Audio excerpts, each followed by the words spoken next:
Good evening and welcome to the Angry Ghost Hunter tonight.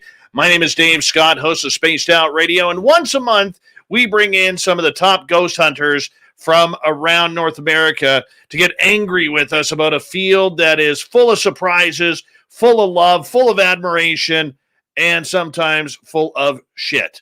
But nonetheless, I had to throw that in there. We want to say hello to everyone who is tuning us in live here on our YouTube channel at Spaced Out Radio on YouTube. Do us a favor if you haven't already. Hit that subscribe button. The big show tonight will be all about UFOs. Grant Cameron, Nicole Sakic will be in with us. Let me introduce our monthly panel as per usual. The angriest ghost hunter of them all. He's one of the best out there. You've seen him on television. He's one of the top paranormal authors in Ross Allison.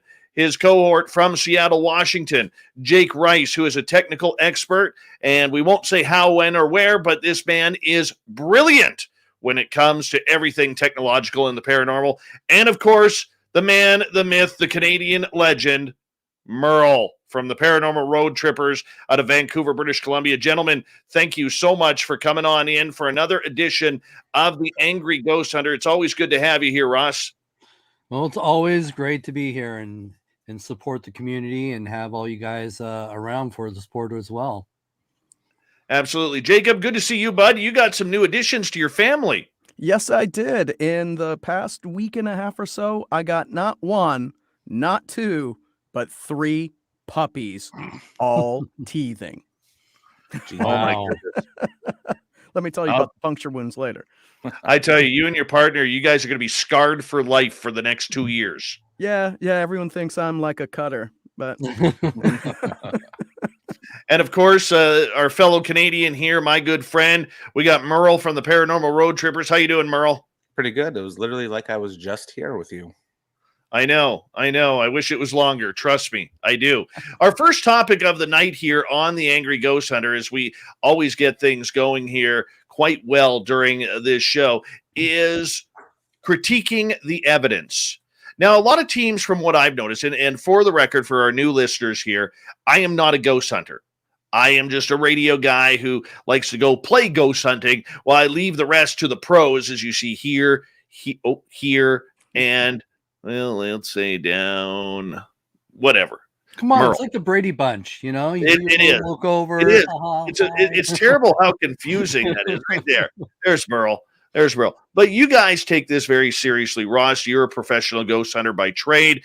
MERLE, you are one of the best in Canada. And Jacob, you're developing a name as one of the best tech guys in North America as well. Critiquing evidence. This is where we go right into it, and we're going to hit it right off the bat here, because for a lot of people, when they go for ghost hunting, they may check their evidence. They may, dabble in what they experience. Mainly they don't. Mainly they're just chatting away about the cool experiences they had. Jacob, I want to start with you on this one. How important is it to the field to start critiquing evidence? Yeah, I think it's super critical, but we have to start, though, with one of the biggest caveats that we've got.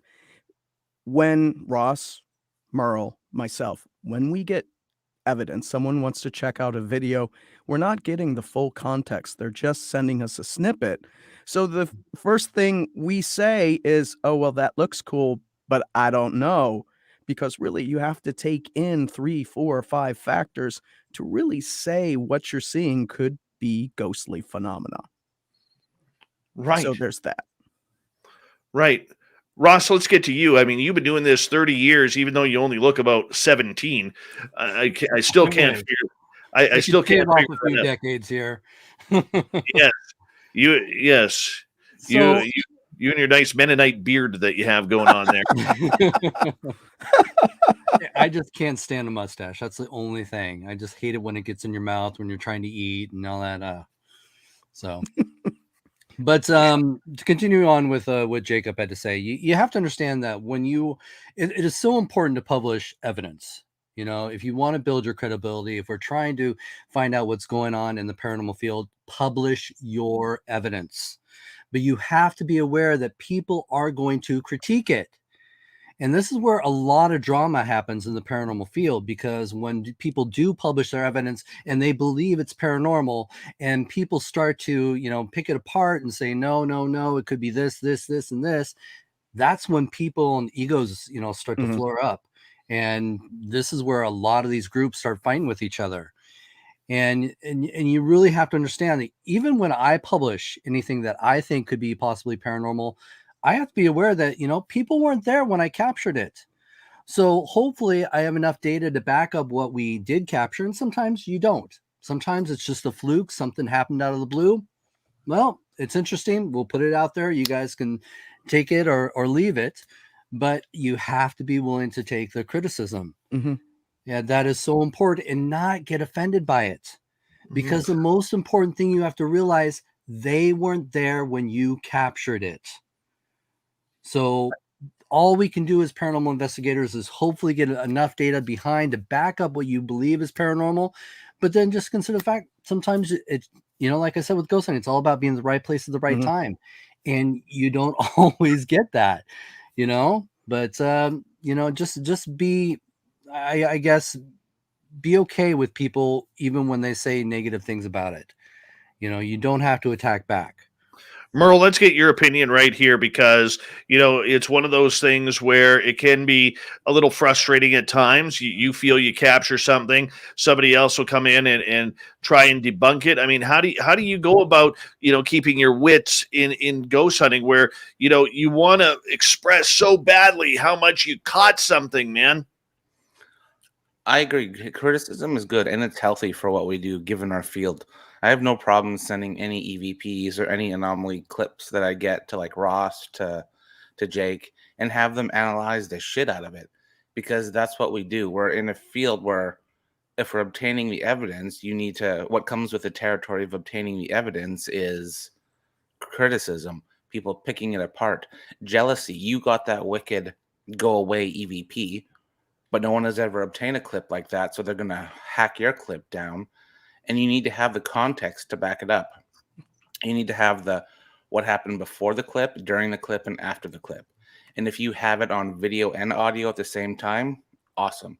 If you have a data logger with it too for the trifecta of evidence, that's a fantastic clip. But you need to be prepared. Oh man, I get my EVP sometimes get roasted, but again, people aren't there to experience it. So what I do is, especially now, whenever we get an EVP, we try and think of a personal experience that could have happened during that time if we hear the clip live in our headphones, and then write that down with our report.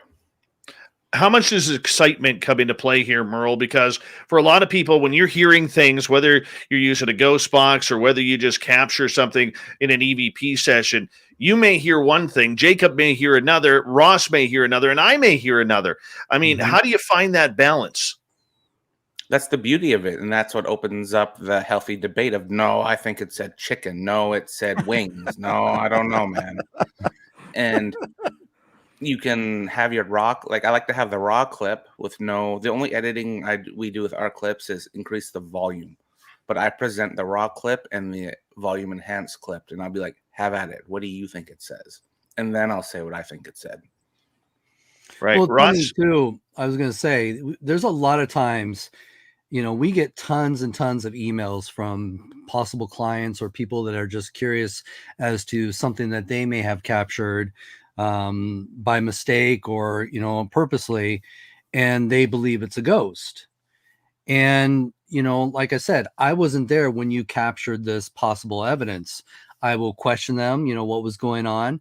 But again, I don't know these people. So I don't know if they're making up the story for attention or, whatever. And so you really can't give it that stamp of approval and say, yes, this is paranormal, because you don't know half of how these teams operate, how some of these, potential clients capture the phenomena. And that is the toughest thing, because when you don't give it that stamp of approval, that's when they get mad at you. And then they just say, you don't know what you're talking about. I know this is a ghost. And clients get mad at us as well. And there's been times I've been clearly able to debunk the photo that they send and say, well, it's a reflection. If you look here, that you can, see.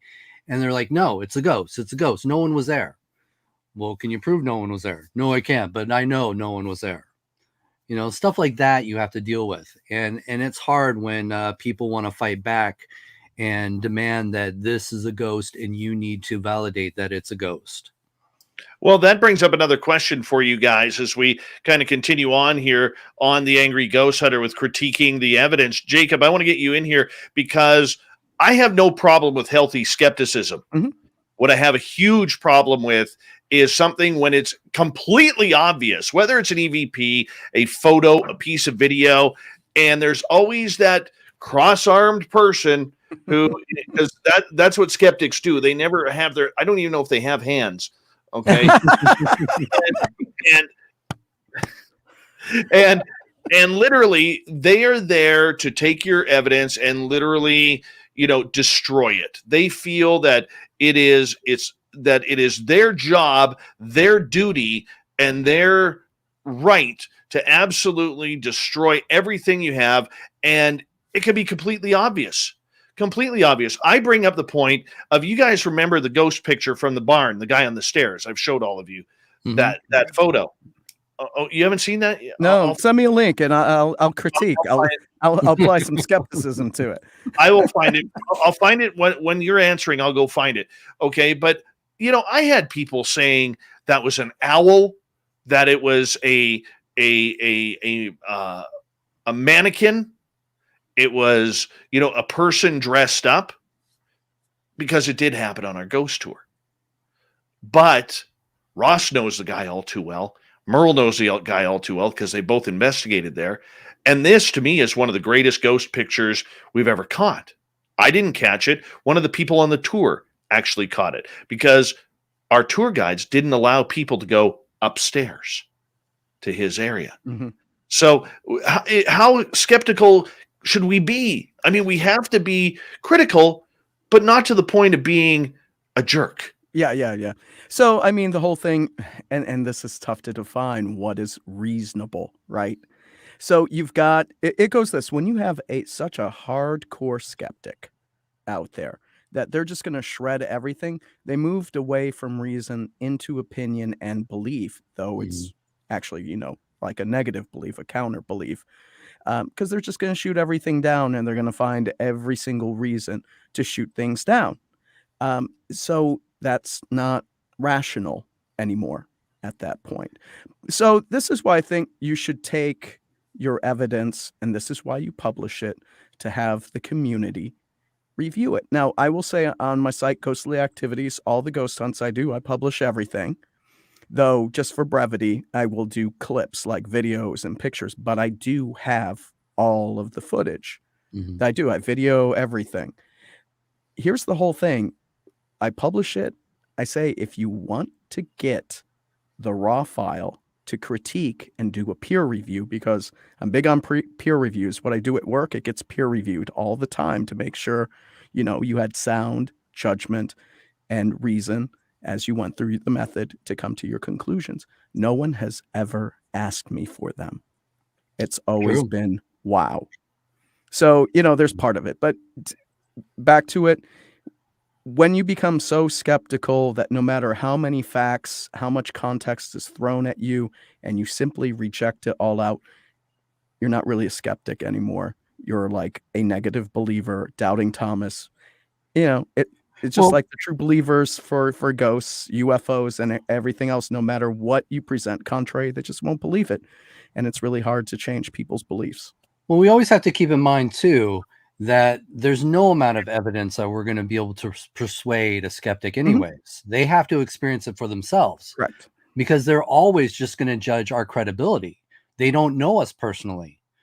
So that's the biggest obstacle to overcome anyways. So you're never going to get anybody who is skeptical to be convinced that, there's an apparition in that photo, or this is a clear class A EVP, or there's an apparition walking right through the video. It's just, it's one of the things you have to get out of your head. You're not going to be able to convince them. All right, let's take a look at this photo. Jacob, you wanted to see the photo. Yeah, so I am looking and I see a lot of shadows here. So where am I supposed to go Okay, here? 'Cause I this gotta guy, look. this is a person here. All right, you see where I'm circling? Actually, no, I don't. Oh, I see it. Oh yeah, I saw that. Okay, down That's there. a person. This is a person here. That's a shadow of a person. It's this guy Okay. right there. Okay. So I noticed, without the context, I just would have thought, oh, we've got some deep shadows in here. So I'm glad you explained that for Yeah, me. Okay. there he is. So the figure going up the stairs is what we're trying to bring everybody's attention to. Okay. But again, the problem, and this is a constant problem in the paranormal field, is the resolution is so bad. It's hard to actually make out what you're looking at in a lot of these photos. It's like whenever people want to post photos of Bigfoot, it always looks like one just blurry brown mess in the background. Absolutely. And I'm not saying anybody's at fault here. This is the challenges that we have to combat with when we're dealing with the paranormal. So anybody like me, I look at this and I would just have to say, maybe it was just somebody going up the stairs and you guys weren't aware of it, or some of the person, because obviously you admitted it's not your photo, it's somebody else's photo. So you're validating this somebody else's evidence. Yeah, but go ahead, Dave. But sorry for cutting you off. In a situation like this, I think though, Ross, and I 100% agree with you. But we also have to look and interview the people who were there when that was taken. Now, if I just show you a photo, you're absolutely right. Anybody trying to debunk this or break this down, you're all right. But if you don't listen to the photo or listen to the evidence behind the photo, that during the ghost tour, this area is blocked off. Okay, number one. Number two is that the person who was running the tour at that time was not allowing people by the stairwell. As we could see, the gentleman here is underneath. Okay, but he's not in this area here. Okay, so there is a story. Number three, when you learn about the person who took the photo, she was the biggest non-believer of ghosts ever. And she didn't even want to be on the tour. The only reason why she was on the tour that night was because her best friend, who loves all the ghost shows, didn't want to go. And we encouraged on the tour for people to always take photographs. And this is what she caught when reviewing the photographs afterwards. So there is always a story to go along with that. The problem that we have, that I see in the field when we get to skepticism, is we don't want to buy the story, and we just want to see the evidence. But you can't have one or the other. It's got to be a combination of both. Exactly. Yeah. But I mean, just understanding this, and it's a photo, this gives me a reason to want to do a follow-up on that area with different kinds of video cameras to see if we could get it to reappear, capture it. Right. See if it happens. Yeah, I agree with Jacob. It's nice if you can have other things, happen as well on other investigations to validate that one. So to build off of this photo to see if you can get some more evidence. Yeah, absolutely. And here's the other thing, though. And I'll do this. We just have this. This is overall just a tactic that we use for ghost hunting. Is you're always in low light. You never know when you're going to get something to manifest, so you always shoot wide. It's dark, and that's why you're not going to have the resolution. But getting this tells me I've got a lead. This is a pretty solid lead. I need to come back, with the big guns to see what I can do about Absolutely. it. And that's what we did. Okay. That's what we did. MERLE came in. Ross actually got his ass chased down by this guy. Remember that, Ross? I only screamed. That's all. Dude, I'm telling you right now, you could have beat Usain Bolt at 100 meters, man. I jumped back because, well, let me tell the story because, all right, what happened is we were on that balcony walkway, Yes. and I believe Merle was right behind me taking pictures, and the flash went off, and right in front of me, I saw a figure, the outline of a figure right in front of me. It's like those jump scares in movies. And I literally jumped back because it was right in front of me. It was scary. And the Go person ahead, that's Mark. been a frequent flyer investigator of that location, I would say, in my opinion, that barn is very active with spirits. I've gotten quite a few EVPs there, lots of personal experiences. Watching Ross have his personal experience too, just sitting back and watching that happen to someone is pretty real as well. Which, Well, Merle, we figured, and we have no proof of this, but we figured that this is a guy who also punched you in the kidney that one time and wouldn't allow you to go upstairs. And little Marky Spender had to go upstairs and make peace with the guy to allow you to come upstairs so you could investigate up there. yeah, that was odd. I remember that. We were trying to go upstairs. We had all of our gear ready. We were running light. We just had, I think, an audio recorder and camera. And I felt something hit me right in the right kidney, hard. And there's no one behind me. I don't know how to explain a situation like that, but it was enough of a no feeling for me to kind of not go up there. Absolutely. All right. Topic number 2 for the night, gentlemen, on the Angry Ghost Hunter, the witching hour. I got to ask you, Jacob, what the hell is this, man? Okay, so it depends on who you get in defining the witching hour. Are we talking about when the spirits are closest to the earth at like 3 a.m. or midnight? Is that what you're getting at? The veil. The veil, when the veil Pretty much. When thins they every say that 24 activity hours? is most active. Yeah, I mean, I don't buy that because most of the best evidence I've ever collected has happened about, I don't know, 9 or 10 at night. Mhm. So I think, though, if you've done your research and you know about the spirits and when the activity happens, you probably see it's not always a midnight thing or it's a 3 a.m. Usually spirits, right? If they were people, they'll probably be active when they were most active during the day. So I get if they were like a night watchman or they were in the lighthouse and protecting the ships. And at that time of day is, when something happened, okay, or time of night, okay. But otherwise, you can get good ghostly evidence any time of day if you're watching for it, listening for it. I think they haunt 24/7. I don't think it's just a nighttime thing. Oh yeah, Like you no, said, there are people once too. I'm just curious to know why we all lean towards only doing it at night. For me, my reason would be that it's the quietest time to do an exactly. investigation. You want, whenever you do an investigation, you have to have a controlled environment. Yeah. And when you're doing investigations during business hours, you've got too much traffic going on, too much commotions and stuff. It's nice when you can get in there, everything is settled down, it's quiet, and that's usually when people report a lot of activity, and that's why they believe in this big witching hour. The spirits are more active, after midnight till 3 o'clock in the morning. And the reason for that is, again, that's when everybody's in relax mode. You're settled in for the night, you're relaxing, you don't have the stereo going, you don't have the TV going, but activity happens 24/7. We're just not always paying attention. Mhm. It's at night is when you're paying attention. So that's why the witching hour has become so popular. And I've always told people, really, it's just all about activities happening 24/7.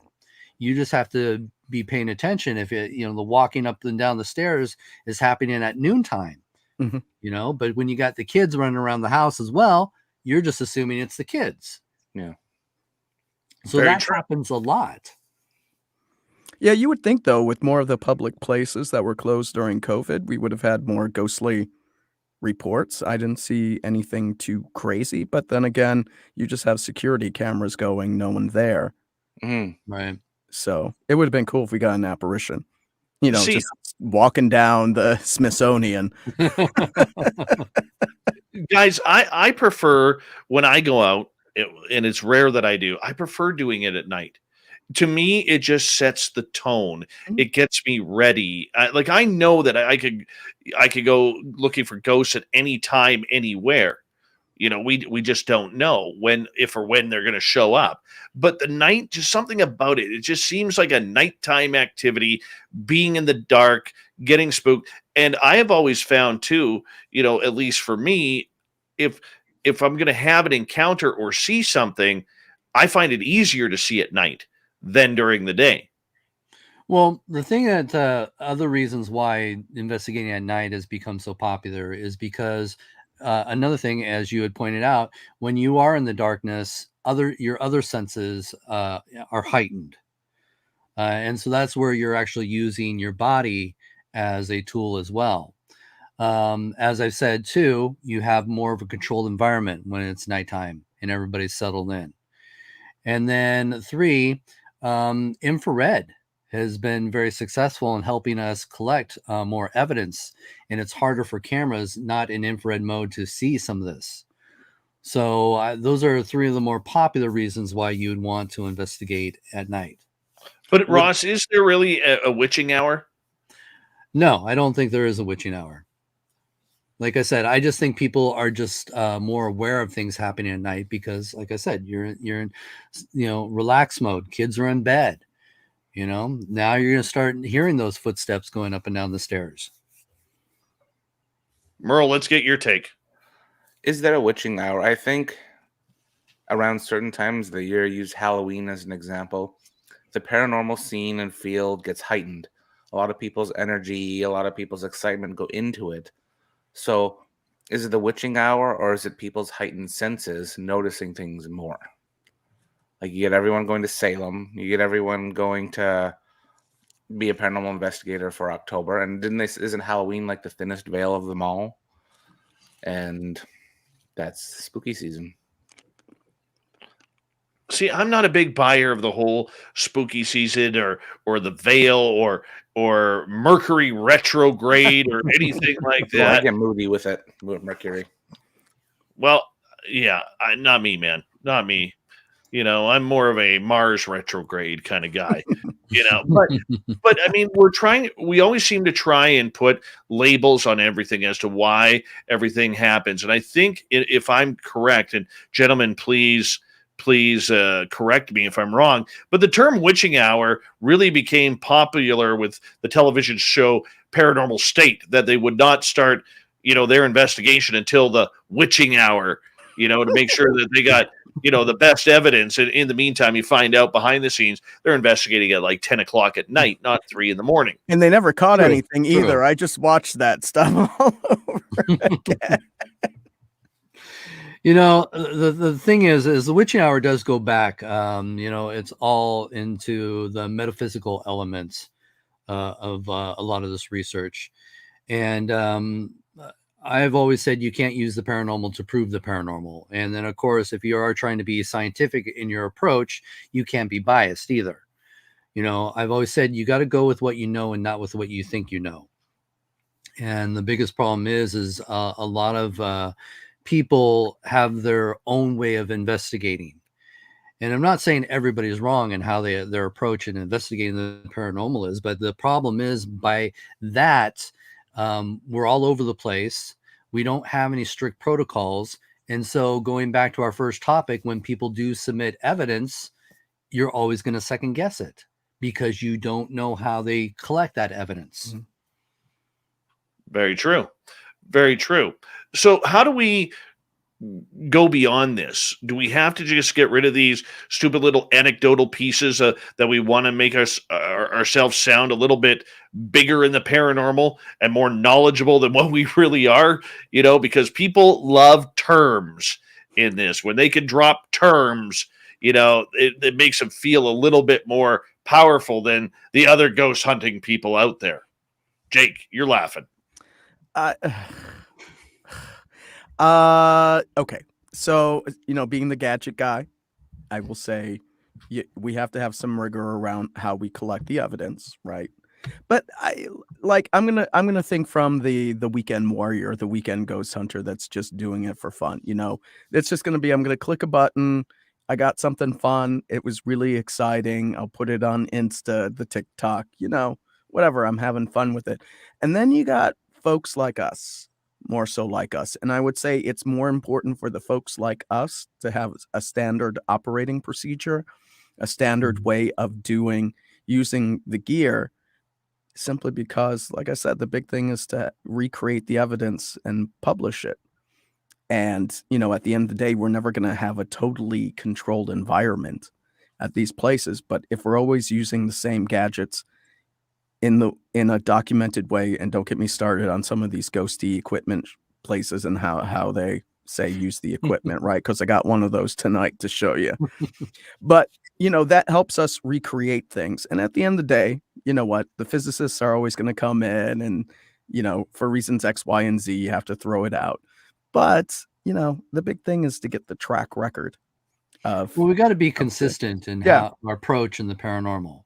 Mhm. That's the biggest thing. And I know we're kind of getting a little off topic, but the fact of the matter is, education is the biggest challenge in this field. Mhm. Is because most people, and I hate to say this, get their education from watching the shows. I agree.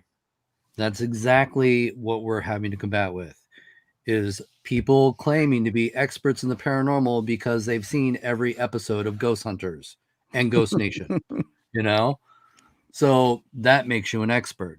But we need actual strict protocols. We need real training in this field, because once we're all on the same page, then when we start to submit and publish our evidence to each other, we'll know, I know how Jake works. I know his patterns in investigating. So when he submits something to me, I'm going to say, wow, I'm going to be a little more impressed because I don't have to judge him, because I know the strict protocols that he would follow. Same thing with MERLE, once, I see how he investigates, and I'd be like, okay, if he's going to submit something, I'm going to give it a closer look. How do we get to that, would you say? It's just, again, having the opportunities to work together, sitting down and sharing our techniques. Mm-hmm. We really have to do that. I'm all about publishing, getting all that information out there to not only, you, MERLE, but to everybody who wants to be involved in the paranormal field. Mm-hmm. Right now, me and Chad are working on a more scientific based book on our research that we have done, especially for the past, 6 years for me, and the past 3 years that he's been around with me now. And, we're really trying to build more credibility to this field. And I think that's going to be really important. And we need to get that information out there, because we can't do it alone. I've always said it's not going to be one person in the world that's going to prove that ghosts exist. We all have to work together to have a better understanding. Very true. Very true in regards to that, but how much is television the issue here? I know, Ross, you said this a little bit off topic, but I'm going to try and bring it back here. Okay.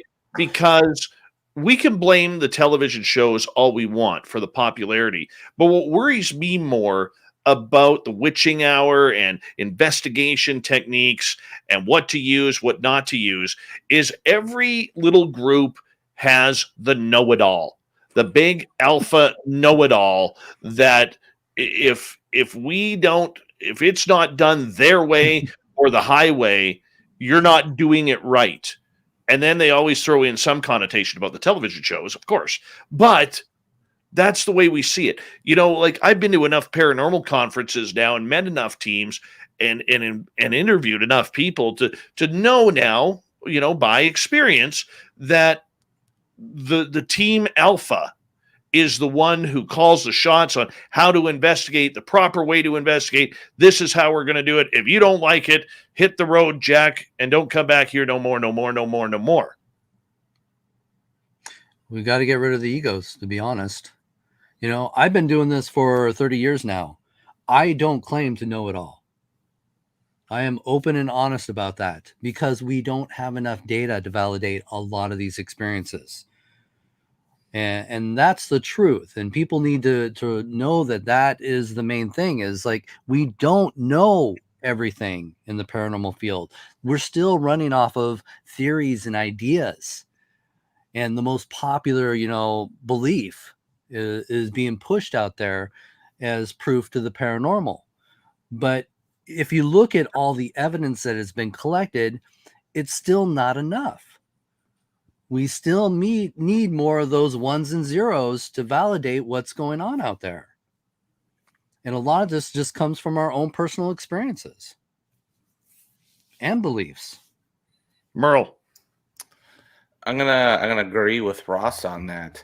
I always like learning. I always like talking to different teams, meeting different teams, having lunches, meetups, just learning how everyone investigates and what their actual intent is, and learning different techniques. But even to, like, you're gonna hate this, Dave, even to the different types of gear they use.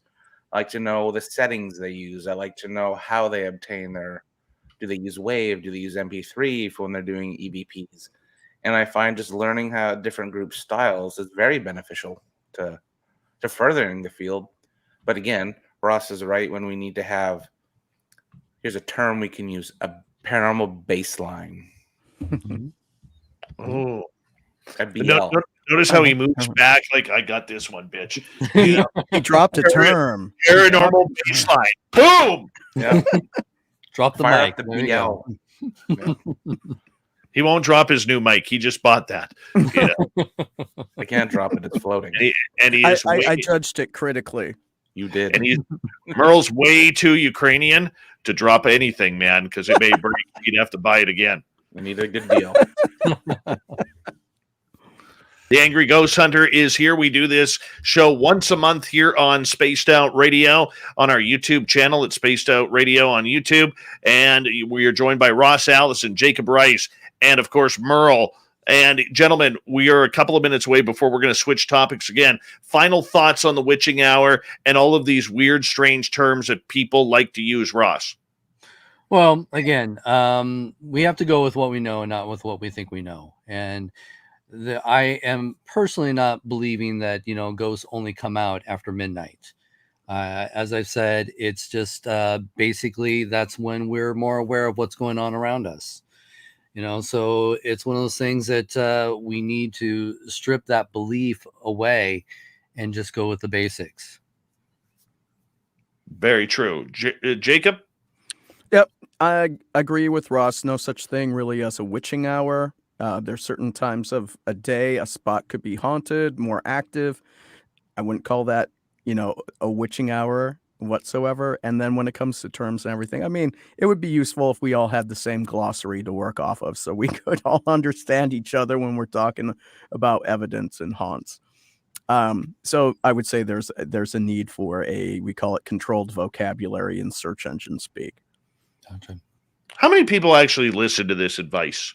Like when you guys give it, Ross, Jake, Merle, like are people paying attention, or are they, are they more interested in telling you how they investigate rather than coming up to you and saying, how would you handle this situation? I can only hope that they're listening, to be honest with you. That's all we can do is we can get out there, speak until we're blue in the face and only hope that they're listening. I'm hoping that, being that I've been doing this for so long, that I can give you guys the shortcuts. I can tell you what's worked so far and what hasn't worked. Save you some time, save you some years of investigating. So I would hope that would be important for a lot of people. Merle? I'd say 50-50. I think my intent is when meeting people, I don't preach my stuff. I just talk about how I do things, and then I receive it the same way. It's more just give and take and learning off each other. I can use an example. When Ross was up in Barkerville with me, I saw the array of gear he brought, and I was like, Jesus Christ. And instead of, sorry if I offended religious people, but I saw so much. And I remember asking Ross, I'm like, okay, so what do you actually use? And he brought out like 4 different things. And I'm like, he brought out the 360 camera. He brought out the body cam, and he brought out a couple other little things. He's like, these. And that's what we bought instead of the array of everything. And I learned a lot just watching him, watching June, watching everyone up there and what they use. And like I have my own techniques I like to use, but it's really rad to watch other teams that are established do what they do. And there's no ego in that. That's just like awesome. So it's just working with other people. And let me point out too, that's important for me as well, because I don't claim to know it all. And so sometimes being a guest investigator with other teams, I could learn something new too. I could see somebody else doing something amazing and be like, hey, that's awesome. I would like to try that as well. That's where we need to be able to share and work together, because it's very important. All right, gentlemen, we are going to go to our final segment here on the Angry Ghost Hunter here on Spaced Out Radio's YouTube channel. Jacob Rice, the failed equipment review. What do you have for us tonight, you gear geek? Tonight, I have the footstep tracker from Ghost Stop. And I gotta say Ghost Stop, even though I might get some hate mail because it's all over the product, so there's no getting away from it right here. So let me explain how the gadget works here. So what this does is it's essentially a motion vibration detector, right? And this is kind of like a little stethoscope thing. You put it on the ground, on a table, on the floor, and then you adjust the sensitivity on this part of it, okay? And when it picks up something moving, it'll flash the little button like this, and you can see because Or even your voice. or well, I haven't really sometimes. But you can see how just by me holding things in your natural way of just shaking a little bit, you can see how it's going off. And I will say I've used this thing quite extensively. The instructions on this have you set this to the most sensitive setting that an ant can fart and scent it off. Okay. And that's one of the biggest mistakes. Because of that sensitivity. If you really want to pick something up, you can't just leave it at the most basic setting, because like here, I'm just holding it. I'm not doing anything. I'm just talking. It's on the table. Notice it still flickers from time to time. I think it's reacting to your voice, the vibrations from your voice. It could be that. I haven't actually tested that, but I'm not, and it's going off. So the only thing I can say, folks, is ghosts aren't, very strong things. And if anything sets it off, why do you believe a ghost is walking down the hall? I had this thing set out all summer at my new house, all right? And I don't live so far from Mount Rainier, big old volcano. You have all those little micro quakes. This thing was going off all the time when we were having those swarms. I have a big dog, Mikey. He's in the garage.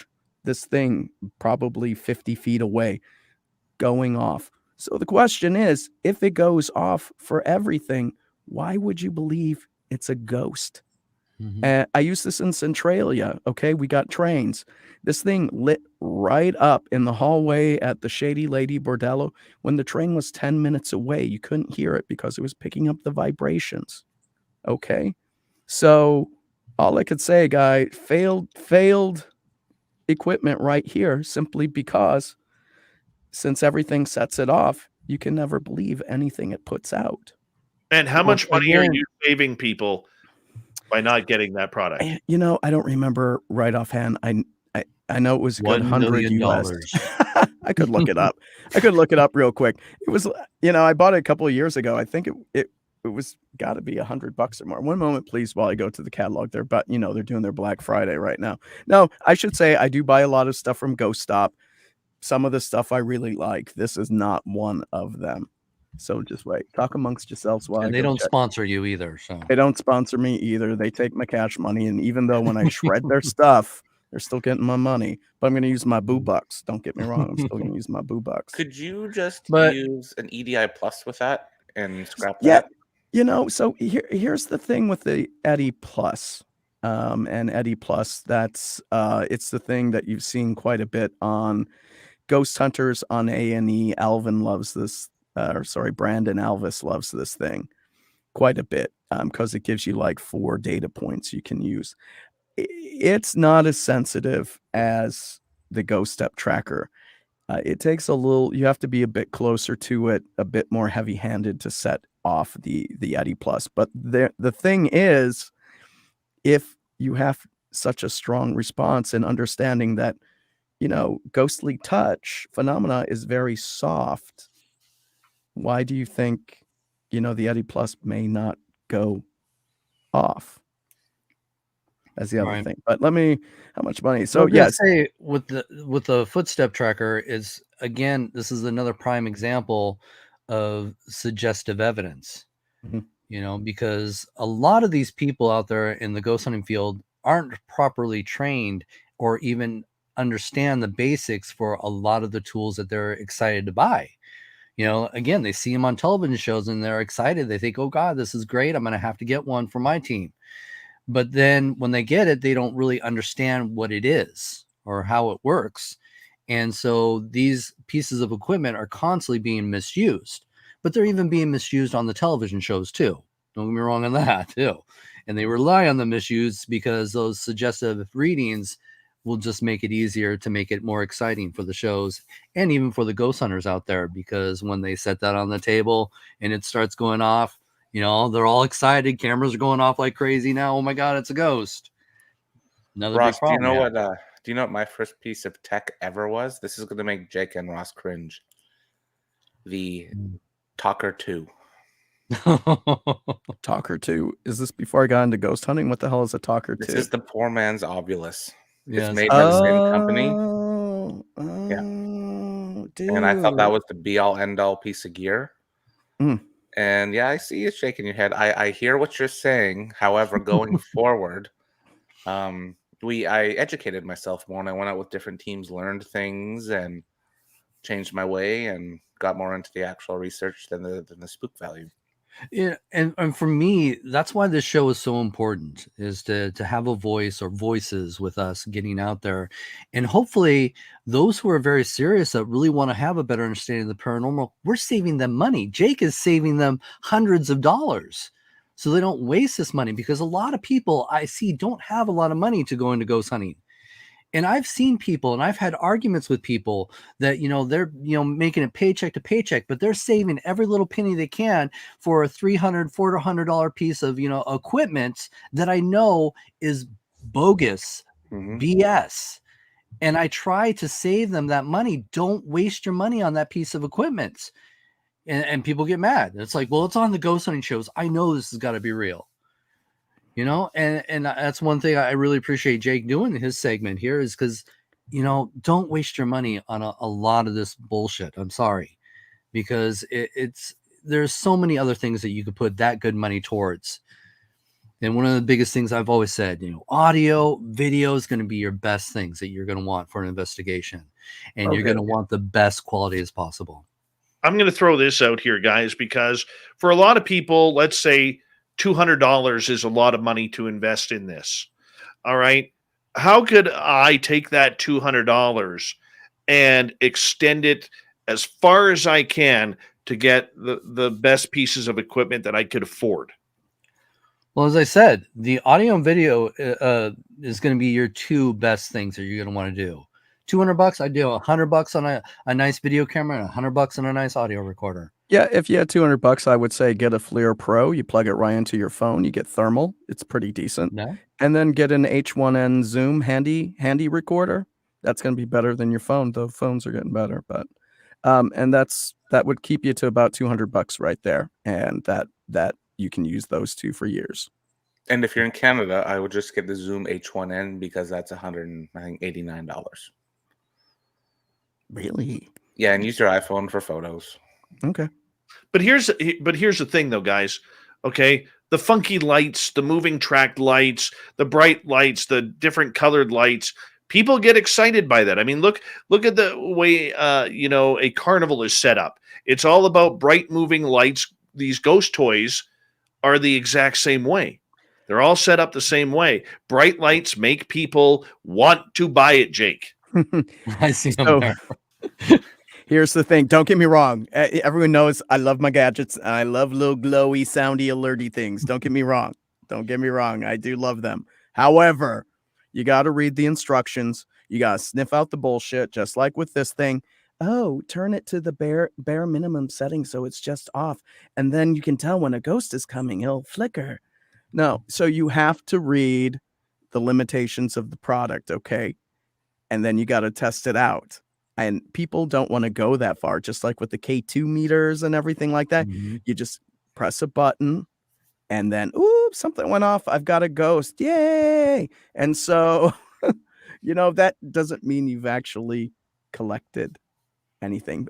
However, I will say, especially over the past few years, and Ross has been on the receiving end of this, I've been getting rid of gear left and right and getting a much smaller. I would come with the chest full of gadgets, and now I'm like, give me a camera, give me a boo buddy, because I kind of like the boo to ask the questions. I leave a recorder there to record stuff, though one day that will face my ire on the show.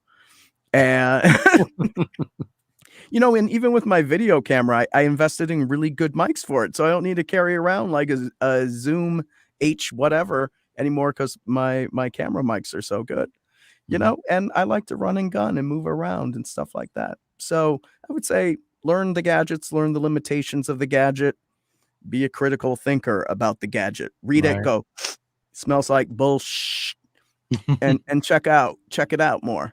Read some reviews. I'm just going to go on the record. We've all used bullshit here already tonight. So, okay. We're not on the radio. Snip that bullshit. Exactly. Anyway, I flapped my gums on this subject quite a bit. I don't know. Let's get back to you guys. Kara says, Merle, you've got ghosts nearby. She's pretty intuitive, man. You know what? I've been told that before, but maybe there's a ghost in my throat because I keep coughing. Ectoflam. Mm-hmm. By the way, I'm not going there. By the way, just so you know, Kara McIver is the proud owner of a MERLE hat from the Spaced Out Radio store. Yeah, she rocks the MERLE hat. I've seen it. Yeah, she rocks it. All right, let's continue the gear talk here on the Angry Ghost Hunters. We only got about 8 minutes before we have to start wrapping this up. Jake, one of the things that we were just talking about with the bright lights and the flashy lights and everything, is there a combination of that, that we can enjoy? Because I'll be honest with you, I'm not one of you guys. Okay, I like the bright lights coming on, especially if you could mix it with a buzzing sound or something along those lines, and I think it's great. I do. It's great entertainment for me, and it gives me goosebumps. And but I'm not doing this for the same reason you guys are. Mm-hmm. So can I get away with using that gear? Yeah, I mean, so it goes like this. If you're going to use the bright lights and the gadgetry, get something that collects, or a few gadgets that collect different points of evidence. So you hear about the E.H.O.S.T. This is kind of like the all-in-one thing, and it gives great lights. You get blue, you get red, you get yellow, you get orange. It goes tick, tick, tick, tick, tick, tick, tick, tick, and then like that when something goes crazy. Now, this one will set you back, but what's nice about it with the E.H.O.S.T, and so I guess I am doing an endorsement, though I'm not paid to do this endorsement, but you can put a SD card in it, and you can record all the different data points, and then go back, throw it into Excel or something, and graph it out as well. So you get the little flashy things on the ghost hunt. Then you go home, and then you get to have a chartgasm. I mean, it's a really great gadget for it. I got to tell you, that one's good. Or the other thing you can do is understanding you want to get all the different anomalies. So I don't want to bring up K2s, but they're pretty lights. So, do the K2 for EMF. If you got a temperature, something or the other, get that one as well. If you've got vibration, something like that goes off, maybe turn this one up a little bit. But if you're going to use the flashy gadgets and it's outside, say, the E.H.O.S.T, you need a few of them laid out on the table in order to get a good 3 or 4 anomalies happening at the same time. I cringe a little bit because, if it's craptastic for one thing, it's going to, you don't want to put out 4 craptastic things for this, The other thing you could do that I really like to do is E.H.O.S.T with a boo buddy, and, it's lights galore. It's like Christmas, little things going off. Yeah. And it talks. You bathe in the glow of the light, right? I do bathe on the neon glow of the gadgets. Can I just quickly add something? Because I've seen you guys use the Boo Buddy before, and for people who don't know, the Boo Buddy is a teddy bear that talks to spirit, and I believe it's operated by a sensor. Please correct me if I'm wrong. Yeah, it does. It does vibration and it does EMF. Okay, so that's really cool. But if you want a cheaper And version, temperature too, right? Yeah, it does do temperature. Thank you for but that. if you want a cheaper version where you just want the sensor because you maybe can't afford the Boo Buddy, we have found, like on our ghost tours, where we knew we had children in the main house, we used a sensor doll. Mm. And we would make sure that, there it was in an area where it couldn't, hopefully not pick up any vibration from people walking on the wood floor. A lot of times when we'd all be on the downstairs, sitting in one of the rooms, all of a sudden you hear it go off upstairs. I mean, that was my mommy. yeah, right. I'm Right? gonna eat What, your what do you mean by soul, a little sensor bitch. doll? I don't know what you mean by that. Okay, like Is a it motion like one of sensor. those dolls that just goes, it triggers like when the little kid comes in the room and says, "Hug me, mommy." Yeah, exactly. Okay. Okay. Exactly. So it's a motion sensor. Yeah, motion sensor. Okay. Okay. All right. I know there's lots of toys that do that. Yes, I understand. But you understand there's two different ways that they could be sensing. They could be sensing by heat or they could be sensing by light. So you should understand what kind of sensor it has in there, what's triggering it. Absolutely. Absolutely. But it is a cheaper version for Mhm. people who may not be able to afford the Boo Buddy. Yeah, the Boo Buddy will, especially the Boo Buddy Interactive. That's the one that's going to set you back. That's the one that asks the questions. Mm-hmm. That's crazy. That's where it But says, there's "I will kill you." so there's kind of a cheaper way around it that you could use though. So I'll give you a hack. Just get any teddy bear you want. You can download the Boo Buddy app. It'll go through and ask the 40 questions randomly, and just put an audio recorder out there, or if you got an Eddie Plus or something else, point a camera at it. There you go, and you saved yourself like $300. Incredible. Incredible. Gentlemen, we only have about 3 minutes here before we have to say goodnight on the Angry Ghost Hunter. Final thoughts, 1 minute each. Merle, let's start with you. Wow. Merle has to talk for a minute. I know that's going to break a record here, buddy. One thing I want to bring up before I forget, I'm just requesting. Can we do the Polter? Can you review the Polter 2 next month? I know I did one of them earlier. Okay. The calf. All right. So I did a coffin one, but I'll do a Polter tune. I Okay. can bring it back up. I think we did that for the first show. My final words are: play well with others, always learn. There's always more to learn in this field. It's fun to learn more in this field, and we're never going to know everything. Way to eat up a minute there, Merle. All right, Jacob, let's get to you. Okay, so going back to the alpha bro or alpha dude that runs the group, no one said you have to actually work with that guy. So if you wouldn't want them as a boss, you don't need to put up with a jag-off like that. So take your gadgets, go off, do your own group, find another group that is far more welcoming. And then, as always, test out the gear, read the instructions, sniff out the bullshit, test, and publish. And Ross, That almost sounds like it should be its own topic talk on the next one. I like it. Dealing with those egos out there. Be the Omega. Yeah, definitely. My thing is always, go with what we know and not with what we think we know. And again, when we talked about the witching hour, again, that I'm not a big believer in it. Journaling is very important when it comes to the paranormal. And you may find that there is a more isolated time during the day when it's more active than it is at night. So just be aware of your surroundings, pay more attention. And then when it comes to critiquing, just publish your evidence. It is so important to publish everything, but don't get offended when not everybody's going to say or give it its stamp of approval that yes, this is paranormal. All right, gentlemen, we are done until after Christmas. Our next episode will be on Wednesday, December 29th. Few days after Christmas. So on behalf of everybody at Spaced Out Radio and SOR Media Ventures, Ross Allison and Jacob Rice and Merle, we'll have you back on the air before that. Thank you so much. Merry Christmas. Happy New Year. I don't do the happy holidays bullshit. Okay. Happy Thanksgiving, America. Yes. And remember, America, if you're in the East Coast, you have 1 hour to tape your knuckles. Okay. Find your closest ice picks. Get ready to brawl. Put your gear on because it's Black Friday, people. We got to do this.